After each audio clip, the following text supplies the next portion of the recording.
നോമ്പുകാല ധ്യാനം 6-ാം ദിവസം. വിശുദ്ധിയുടെ അകലം. ആത്മീയ ജീവിതത്തിൻ്റെ വളർച്ചയ്ക്ക് വേണ്ടി വരൾച്ചയുടെ നാളുകൾ സൃഷ്ടിക്കലാണ് നോമ്പ്.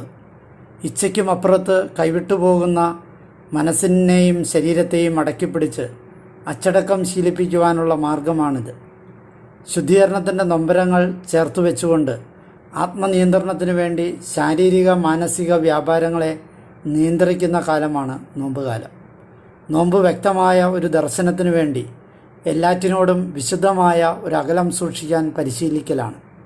നിൻ്റെ ശരീരത്തോട്, ആഗ്രഹങ്ങളോട്, താല്പര്യങ്ങളോട്, നിലപാടുകളോട് ഒക്കെ ചില അകലങ്ങൾ സൂക്ഷിക്കാൻ കഴിയണം നമുക്ക്.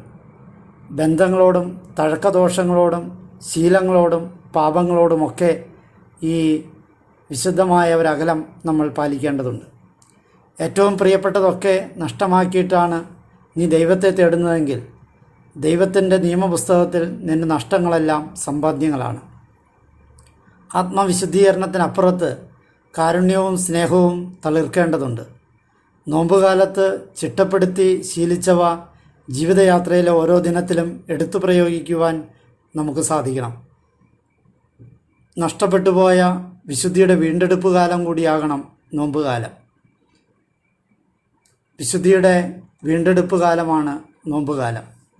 അത് വീണ്ടെടുക്കണമെങ്കിൽ പാപത്തെയും പാപസാഹചര്യങ്ങളെയും ബന്ധങ്ങളെയും ഒക്കെ അകലത്തിൽ മാറ്റി നിർത്തേണ്ടതുണ്ട്. നോമ്പ് ഉത്ഥാനത്തിനുള്ള ചൂണ്ടുപലകയാണ്. അതുകൊണ്ട് തന്നെ വിശുദ്ധി മാത്രമായ ദൈവത്തിൻ്റെ വിശുദ്ധിയിലേക്ക് എത്താൻ അശുദ്ധിയോട് അകലം പാലിക്കേണ്ടതുണ്ട്. നിങ്ങളുടെ വിശുദ്ധീകരണമാണ് ദൈവം അഭിലഷിക്കുന്നത്. അസാൻമാർഗികതയിൽ നിന്ന് ഒഴിഞ്ഞു മാറണം. തെസ്സലോനിക്കക്കാർക്ക് എഴുതിയ 1-ാമത്തെ ലേഖനം 4-ാം അധ്യായം 3-ാം വാക്യം.